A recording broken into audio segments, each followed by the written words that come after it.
Chest নাচাতে পারলে বুঝতে হবে ওয়ার্কআউট ভালো হয়েছে। গুড ইভিনিং বন্ধুরা, কেমন আছো সবাই? আশা করি ভালোই আছো।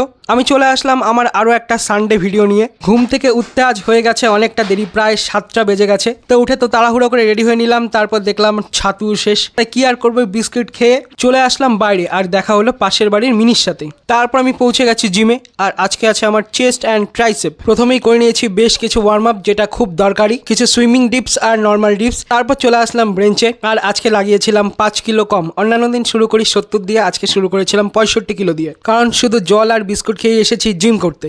মিডিল বেঞ্চ প্রেসে করেছিলাম 4টা সেট, 65, 70 আর লাস্টের দুটো 75। লাস্টের গুলো রেপিটেশন ছিল 7টা থেকে 8টা। তারপর চলে এসেছি আপার বেঞ্চ প্রেসে, এখানে করেছিলাম 3টা সেট, রেপিটেশন ছিল 10টা থেকে 12টা। তারপর লাস্ট ওয়ার্কআউট আমি করে নিয়েছিলাম ফ্লাই। এটা দিয়ে শেষ করলাম আমি আমার চেস্টের ওয়ার্কআউট। আর আজকে গল্পটাও একটু বেশি হচ্ছিল, যার জন্য হাসাহাসি করতে করতেই করছিলাম জিম।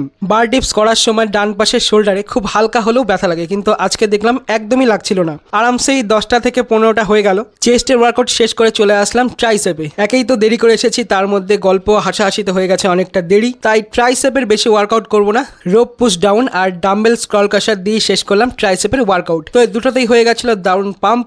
এবার দেখে নেওয়ার পালা মেহনতের ফল ফুললো কেমন। তাই জামা ঠামা খুলে ক্যামেরা সেট করে দাঁড়িয়ে পড়লাম। ফার্স্টেই দেখে নিলাম চেস্টের পাম্প। তো আমার তো বেশ ভালোই লাগছে, তোমাদের কেমন লাগছে অবশ্যই জানিও। এদিকে বেজে গেছে 10টা, কিন্তু যত দেরি হোক না কেন পোজিং না করে পাম্প না দেখে আমি বাড়ি যাব না। তাই যা যা মাথায় আসলে সব রকম পোজিং করে একটু এদিক ওদিক পাম্প দেখে নিলাম। আর তোমরা অবশ্যই আমাকে জানিও যে আমাকে লাগছে কেমন, কারণ তোমাদের কমেন্ট আমার কাছে খুবই গুরুত্বপূর্ণ। লাস্টে এবার একটু দেখে নিলাম চেস্টটা নাচিয়ে যে কিরকম, তো ভালোই লাগছে। আর তোমরা কে কে পারো এইভাবে চেস্ট নাচাতে?